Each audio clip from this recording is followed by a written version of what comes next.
Howdy everyone, Pocher here with an Age of Magic video, and in today's video we're going to be looking at the Awakenings for Arkhane coming to the game very soon. She is the next Book of Life event. We've had two so far, Jean and Captain John, and Arkhane will be the third. And to be honest, Arkhane's Awakenings are probably the most interesting Awakenings I've seen that I can remember. There are definitely some bits of text that reveal a bit about what's happening to the game and the future. So I guess it's almost like a sneak peek of a certain thing. So we'll jump into it. We're not doing anything serious in this video. We're just going to talk about the Awakenings and how they could potentially affect the orcs / the game. So let's get into it. Starting off with Arkhane's basic attack, Wave Blast. The Awakening damage is increased by 100%. Increased chance for an orc ally to perform a support attack. Buffs are now also removed when Arkhane performs a counter attack and support attack on the target. Now, Arkhane has always had one of the better basic attacks in the game. At the time of the orcs being a prominent faction, it was a really powerful basic attack because of the ability to remove buffs from the enemy. It worked in your favor in certain fights, and it was really, really helpful. So let's start with the second dot point. Increased chance for an orc ally to perform a support attack. Now, more cases than not, the orc that is going to give you the support attack is going to be Lascari. The reason for that is because of Lascari's passive. When a health of an allied orc drops below 25% except for Thane Args, then Lascari will swap her HP with theirs, meaning that more cases than not, Lascari is going to be the character on the orc team with the lowest HP. So that's really nice because Lascari can do a lot of damage. The second dot point, buffs are now also removed when Arkhane performs counterattacks and support attacks on the target. Now, apart from some certain circumstances, which I can't remember off the top of my head, but I know there are characters. Normally, when a character does perform a support attack, it is their basic attack, but it does not carry the effects of the basic attack. It's simply a void ability that just does damage. So having the support attack now carry over this part of the ability is really useful, because this is what made Lascari really useful back in the day, is that she could remove buffs from the enemy with this. Now, I understand that comparing to a lot of characters these days that have a lot of buff removal, it doesn't seem like much, but when you consider it's a basic attack, it can come in handy a lot. And now, considering that you can get it off the support attack as well, it could become very useful, especially when we go over her other abilities. You'll start to be like, oh, wait a second, I could move to there. All right, so we'll get to that when we get to it. So in terms of a basic awakening, it's actually, yeah, a fairly decent one. I like this a lot. Moving on to Arkhane's second ability, we have Watery Prison. Awakening this ability, debuff ignores Fortitude when cast, or debuffs, performs more subsequent attacks with increased damage. After using the ability, restores 20% of its maximum HP for every debuff on the target. So, starting with the second dot point, performs more subsequent attacks with increased damage. As you can see, damage to the target is increased by 100% from the next 5 attacks. So originally, before Awakening, this was 35% from 3 attacks. So huge damage increase from this ability. I feel like that's the theme for Arkhane's Awakening, is increasing the damage output or the damage received by the enemy or from you, which is really good. The orcs are one of those factions that their strength came from their damage. Lascari and Chrome, back in the day, they were huge threats. So I feel like they're building on that. Again, when we get to her leadership as well, it'll make a little bit more sense. Then we have the self-healing. Always valuable. Always valuable to have self-healing on a character. You're not relying on the healer or any other abilities. If you can self-heal, beautiful. Honestly, I almost like a basic ability more than this, but this definitely has some worth. I think with the upcoming clan wars, you have to look at these heroes and these awakenings and the faction as a whole, and don't consider what their value is in today's meta, but how they could potentially be a threat as a whole in a clan wars scenario, where you've got to remember, yes, the Crimson Order, the Chaos Spawn, the Assassins, what's the fourth? The Cloud Wanderers. Yeah, they may be able to beat the Orcs, but those factions are also needed to beat literally the factions I just mentioned. So if you have a faction like this that receives their awakenings and they become decent, they have a little bit of fight to them, and Jerry comes along and has just used all his meta factions to take out the other meta factions in the game, what is the solution to beating a squad like this? So you got to consider that, especially when the Book of Life events come around, where the the awakenings are a reduced price, and how valuable. The orcs were always a good faction, so seeing this stuff, you got to consider how good are they going to be now. So anyway, that was a little bit of a spoil, I drifted off a little bit there, but that is the second. Let's move on to the third. Arkhane's third ability, Monster of the Deep. One of my favorite abilities in the game. Let's go over it. Awakening. This ability cooldown is reduced. It can do so much damage, and it has execute potential, so the ability cooldown being reduced is awesome. Bonus damage is increased and is now dealt to all enemies. Damage to the selected target is increased and ignores all armor and defensive effects. Target HP threshold for an instant kill is reduced. So some things to go over in this ability. It has huge damage potential. The way it works is it deals damage to all allies equal to 10% of their current HP. This damage ignores armor and magic resistance. With that damage done to allies, it then redirects it and deals it to the enemy. So deals damage to all enemies with a bonus equal to 150% of the total damage dealt to allies. So originally this took 10% off your allies and then dealt damage to one enemy for 80% bonus. So now it does it to all and does 150, nearly double the damage, which is massive. Furthermore, if the damage of this ability takes the target below 40% HP, it is reduced to 0. The target is killed and cannot be revived until the end of the battle. So originally this was 33%. Yeah. So just keep in mind though that this ability, awakening it, turns it into an AoE. It is originally a single target with some debuffs that can be applied to all enemies, but the damage is only dealt to one. Awakening it turns it into an AoE. However, this execute only works on the primary target, so who you are selecting. It will not execute all enemies if they fall below 40%. It's only the primary target. The final bit, which isn't part of the awakening, but casts on the enemy a ban of casting buffs for 2 turns. So yeah, this is I always love this ability. It can do a lot of damage, so just keep that in mind. And now its threshold has been reduced. It's now 40%, and it can insta kill and prevent resurrection. So it's where a lot of damage comes from. Like I said, the orcs are capable of doing a lot of damage. Between Chrome and Lascari, you throw this in as well, damage output is huge.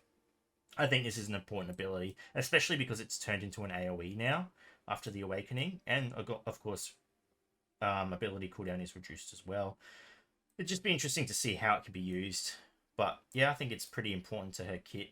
In terms of Arkhane, I think this is a good awakening.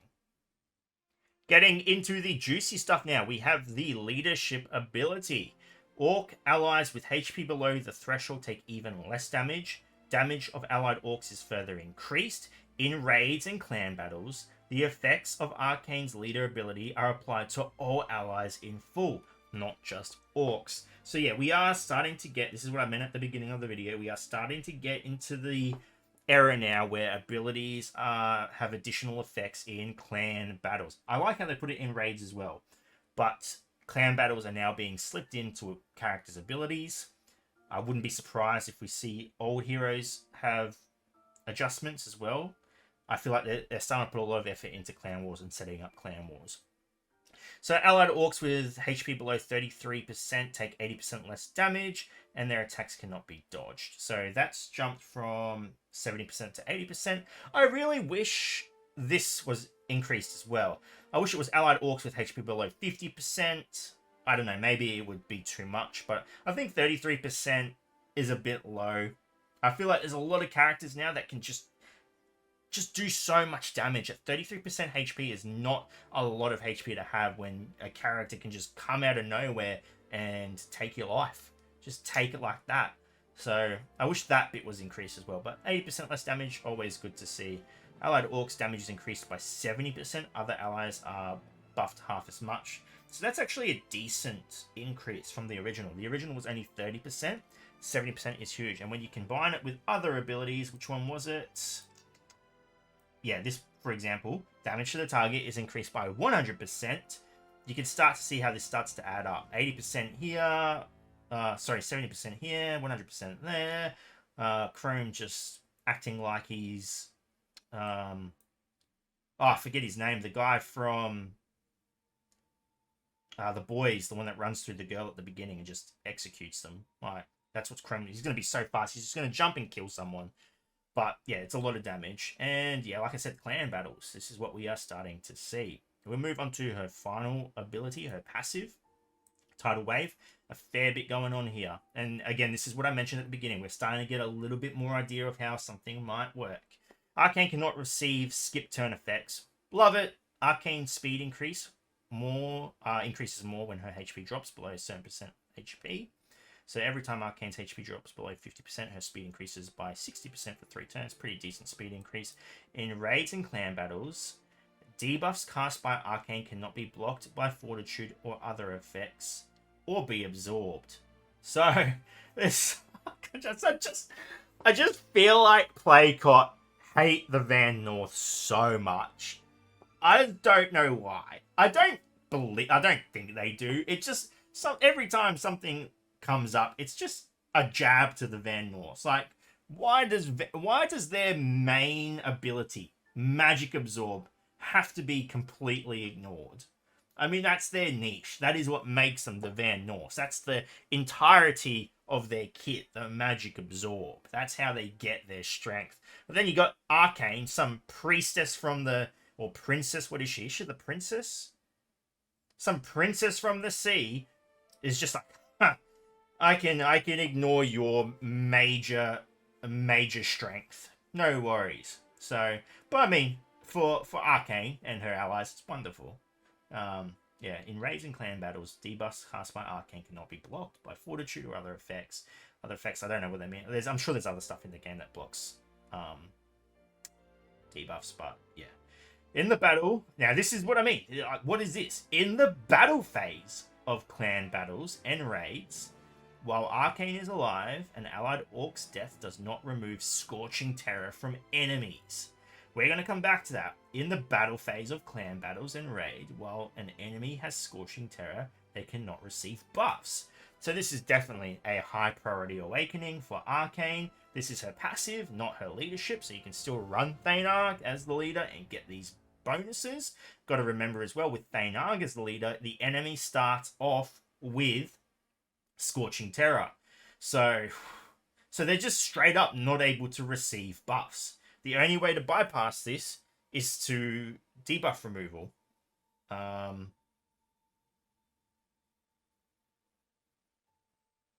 says it can't be blocked. Okay. For a second there, I thought it meant it could not be removed. That would be... oh my god, that would be interesting. But it's just... so they can be removed. So that's how you bypass it. Have a character that can remove it. So Roxanne can cleanse, for example. I would say the Van Norse, but let's be honest. No, they cannot. So it's this part here. This is interesting. This has nothing to do with the Arkhane video, but it's in the battle phase. I love how they've just added this now into text in the battle phase. So we know now that the Clan Wars is going to have a battle phase. So there's potential phases to Clan Wars. I just thought it was a neat little thing to put in and mention. All right, so this is a big thing. This, what's this? 1, 2, 3, 4. The fourth dot point. A big way to bypass Scorching Terror originally was to kill an orc. Killing an orc would remove the debuff from you and your allies. But now, that is no longer the case. Killing an orc, the Scorching Terror is going to persist through that, which is huge. The debuff Scorching Terror is a very powerful debuff. It adds accuracy decrease to your characters, and when they miss an attack, due to accuracy decrease, they take damage to their health. So it's a very powerful debuff. It was very powerful. It was a big threat back in the day. But yeah, with this Clan War stuff and this raid, this is very interesting. I think this is going to be... I think the Orcs are going to be a very fun faction to use in Clan Wars. when this character is released upon her event, the Book of Life, if there is anything from here you think you would want to awaken, prisms are still quite a valuable resource. I think this would be the #1 skill to get. I think this is the most important one. Her leadership ability, though good, I don't know how important. I still can't think of a situation where you would use Arkhane as a leader over Thaynarg. Now, in saying that, in raids and clan battles, the effect of Arkhane's leader ability apply to all allies, not just the orcs, which is nice. But you've also got to consider that if you are running a Thaynarg leader team, are you really not going to run Arkhane in the team? I feel like she offers so much. I cannot see her as being one of the characters you remove from the Orc team with a Thaynarg leader. She still offers a lot through her other abilities. The only way I would ever see you not using Arkhane in a Thaynarg team is if they eventually bring the Orcs past the 7 character limit and you can create 2 teams out of the Orc faction. That is the case I see where you would remove Arkhane and use her in her own squad. But as of right now, I just do not see where you would use her, apart from Cradle of Chaos, but this has no effect on that, as her own leader. I think Thaynarg is still the better choice, and this heavily supports Thaynarg as a leader, because he can apply that Scorching Terror instantly as the battle begins. Instantly blocking buffs until that is removed. Huge. Huge. It would be actually very interesting to now test the Orcs against meta squads. I'm not saying they will win. Meta squads are quite powerful in the game at the moment, but it definitely gives some hope to how they work. There we go. That is the awakenings that are going to come to Arkhane in the event in the near future. Hopefully the information is helpful to you and can help you make a decision on what you want to awaken if you choose to. Anyway, ladies and gentlemen, thank you so much for watching. If you have any questions, feel free to leave a comment below. I will answer it to the best of my ability. And wherever you're in the world, until next time, please take care of yourself.